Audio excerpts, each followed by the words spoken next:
New at 10 now. Chances are you've done it or know someone who has needed it. We are talking about caregiving. It often falls to family members and sometimes with the help of certified nursing assistants or CNAs. And there is a growing need for CNAs. In fact, there are 6,500 CNA positions sitting unfilled in Ada County alone. It's according to the Idaho Department of Labor. Even with the shortage, though, one CNA says she almost lost her job for a decision she didn't make when she was a child. We want to introduce you to Richard Rodriguez, one of our digital producers. He's got that story for us tonight. At Barber Station Assisted Living and Memory Care in Boise, Idaho, CNA Nancy Benitez calls her job a gift. I'm a CNA, so like I said, I love helping people, taking care of people. Work doesn't even stop at home.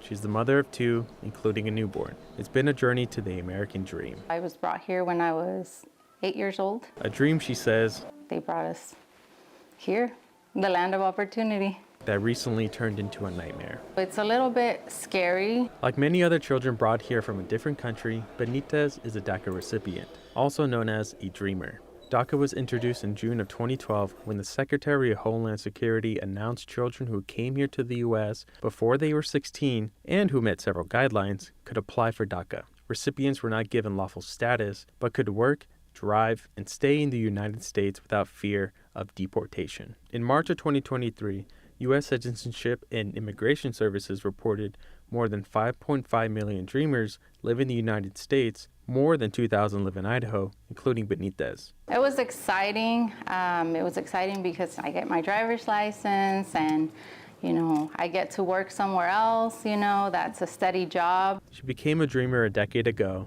and has lived in the U.S. for more than 24 years and had no problem completing the 2-year annual DACA renewal until recently. So now it's been just over 6 months since I've applied, and it expired last month. The wait for Benitez ended after 204 days, when she finally received her renewal last month. You still have your, rent, you have your car payments, you still have your bills. Without renewal, dreamers like Benitez could lose their job, driver's license, and health insurance. So it caused severe anxiety to those individuals, not knowing what their status are, just depending every 2 years. I just hope for the best, crossing our toes and fingers, which is not a solution. Immigration attorney Rose Hermans Roney says she knows the troubles of the program all too well and claims DACA is a temporary fix to a long-term problem. They don't have a path to permanency. They are just in limbo, but they're contributing just as everybody else that's in the country. At this point in my life, I feel like you don't necessarily belong anywhere. I just feel like they need to come up with a little bit of a better system. The federal government says delays in renewing DACA can be attributed to the massive backlog of pending immigration cases.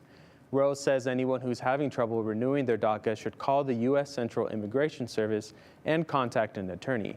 Richard Rodriguez, Idaho's News Channel 7.